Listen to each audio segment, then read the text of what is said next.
नमस्कार, मैं doctor Anand Singh, neurophysician Gandhi. आज हम स्ट्रोक पर बात करेंगे। स्ट्रोक कई नामों से जाना जाता है, जैसे लकवा या फालिस भी कहते हैं या पक्षाघात भी कहते हैं। स्ट्रोक में मेनली जो सिम्टम्स होते हैं वो चेहरे से स्टार्ट होते हैं या हाथ पैरों में भी स्टार्ट हो सकते हैं। चेहरे पे मरीज कंप्लेंट कर सकता है कि उसे देखने में दिक्कत हो रही है, एक के दो दिखाई दे रहे हैं, धुंधला दिखाई दे रहा है। चेहरे पे टेढ़ापन आ सकता है, बोलने में दिक्कत आ सकती है, आवाज़ में दिक्कत आ सकती है, चलने में लड़खड़ाहट हो सकती है, चक्कर आ सकते हैं। एक तरफ की बॉडी में हाथ या पैर कम काम कर सकते हैं या बिल्कुल काम करना बंद कर सकता है, या हाथ पैरों में केवल झंझनाहट और सुन्नी हो सकती है और चलते में लड़खड़ाहट हो सकती है। कभी कभी स्ट्रोक अगर ज़्यादा होता है तो मरीज अचानक से कोमा या बेहोशी में भी जा सकता है। स्ट्रोक दो तरह का होता है, एक इस्केमिक स्ट्रोक और एक हेमरेजिक स्ट्रोक। हेमरेजिक स्ट्रोक ज़्यादातर बीपी वाले मरीजों में ज़्यादा होता है। जब सडनली बीपी शूट अप होता है तो दिमाग की नस फट जाती है, जिसमें दवाइयों के साथ साथ डिपेंड करता है। अगर बहुत ज़्यादा दिमाग में खून बह चुका है तो सर्जरी की जरूरत भी पड़ सकती है। और दूसरा जो स्ट्रोक होता है वो इस्केमिक स्ट्रोक होता है, जिसमें ब्रेन की जो ब्लड वेसल्स होती है उसमें खून का दौरान बंद हो जाता है और ब्लड फ्लो बंद होने से ब्रेन का कुछ पार्ट डैमेज हो जाता है। और ब्रेन के जिस हिस्से में डैमेज होता है उसी के हिसाब से सिम्टम्स होते हैं, उसी के अनुसार सिम्टम्स होते हैं मरीज को। इस्केमिक स्ट्रोक तीन तरह का होता है, थ्रोम्बोटिक, थ्रोम्बोएम्बोलिक और कार्डियोएम्बोलिक। थ्रोम्बोटिक और थ्रोम्बोएम्बोलिक स्ट्रोक जो हमारी दिल से दिमाग तक जो वेसल्स जाती हैं उसमें कोलेस्ट्रॉल के प्लाक्स जम जाते हैं, जिसे हम क्लॉट या थक्का कहते हैं। ये क्लॉट वेसल से निकलकर दिमाग की वेसल तक चले जाते हैं और दिमाग की वेसल्स को बंद कर देते हैं। जब उसके बंद होने से दिमाग में ब्लड फ्लो बंद हो जाता है और ब्रेन में डैमेज हो जाता है। जो तीसरा टाइप है जो कहते कार्डियोमेलिक है, वो हार्ट में कोई बीमारी होने से, हार्ट में एमआई, हार्ट अटैक होने से या दिल की धड़कन में कुछ बदलाव आने से, जिसे एरिथमियास कहते हैं, उससे, या एक तीसरी कंडीशन होती है जिसे रूमेटिक हार्ट डिसीज कहते हैं। इन तीनों कंडीशंस में दिल में क्लॉट बनता है और दिल से दिमाग तक वेसल्स के थ्रू क्लॉट चला जाता है, जिसे हम कार्डियोमेलिक स्ट्रोक कहते हैं। टाइमिंग स्ट्रोक में बहुत ज़्यादा ज़रूरी है। इस्केमिक स्ट्रोक में एक विंडो पीरियड होता है जिसे हम गोल्डन पीरियड कहते हैं, जो 4.5 घंटे का टाइम होता है। इस टाइम के अंदर अगर मरीज आ जाता है और टाइमली अगर हमने सीटी स्कैन करा दिया तो इसमें एक इंजेक्शन लगता है जिसे हम थ्रोम्बोलिसिस कहते हैं। ये इंजेक्शन थोड़ा महंगा होता है और हर छोटे सेंटर पर अवेलेबल नहीं होता, ये बड़े सेंटर पर ही अवेलेबल होता है। इस इंजेक्शन के थ्रू हम ब्रेन में जो क्लॉट जमा होता है उसे गलाने की कोशिश करते हैं और कुछ केसेस में 70 to 80% केसेस में ये क्लॉट डिजॉल्व हो सकता है इस इंजेक्शन के थ्रू। 20 to 30% केसेस में ये इंजेक्शन के बाद भी डिजॉल्व नहीं होता, फिर आपको दूसरा इलाज आगे बढ़ाना होता है।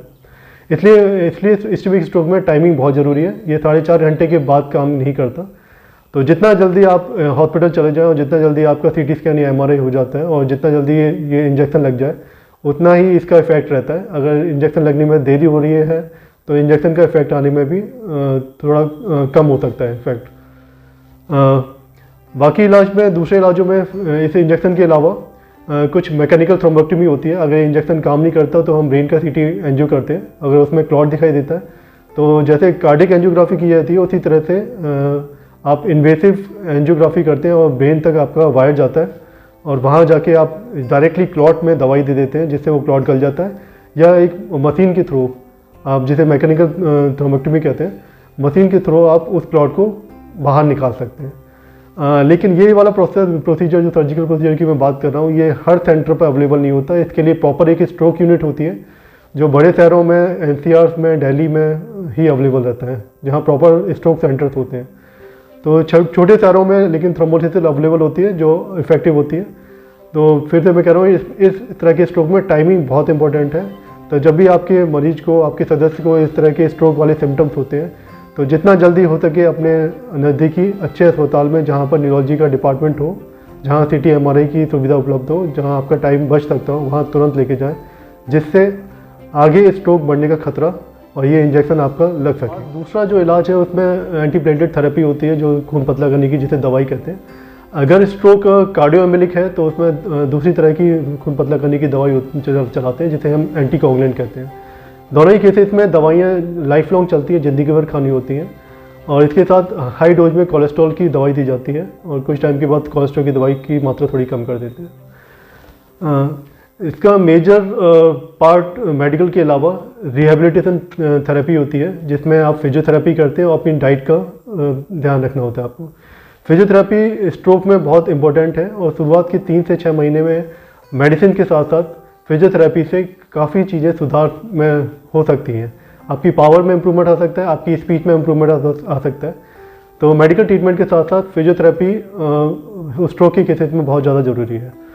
और स्ट्रोक की केसेस में मैक्सिमम इम्प्रूवमेंट 3 महीने से 6 महीने में होता है। उसके बाद जो इम्प्रूवमेंट होता है वो बहुत कम होता है और 1 साल के बाद ये कहा जाता है कि एक जितना डेफिसिट आपका, जितनी डिसेबिलिटी आपकी रह गई है वो रह जाएगी, फिर उसमें सुधार होने की चांसेस नहीं होते। तो स्ट्रोक के केसेस में टाइमिंग बहुत इंपॉर्टेंट है। जितना जल्दी इलाज शुरू करें और शुरुआत में फिजियोथेरेपी जितना ज़्यादा से ज़्यादा कराएं। तेल चिकनाई वाली चीज़ें कम खाएं, नमक हल्का लें, एक्स्ट्रा नमक ना लें। जो लोग नॉनवेज खाते हैं वो चर्बी कलेजी का सेवन ना करें और नॉनवेज भी थोड़ा कम ही लें। मछली नॉनवेज में काफ़ी अच्छी होती है, उससे कोलेस्ट्रॉल कम भी होता है। और दिनचर्या में थोड़ा सा अपना दिनचर्या में जीवन शैली में थोड़ा सा बदलाव लेके आएँ, थोड़ा घूमने की आदत डालें। डेली अपना 30 मिनट ब्रिस्क वॉक करें, हफ्ते में कम से कम 5 दिन ब्रिस्क वॉक करें और खान पान में बदलाव लाएं। कोई शराब का, स्मोकिंग का सेवन ना करें। तो इन चीज़ों से भी स्ट्रोक में सुधार और स्ट्रोक में बदलाव लाया जा सकता है। धन्यवाद।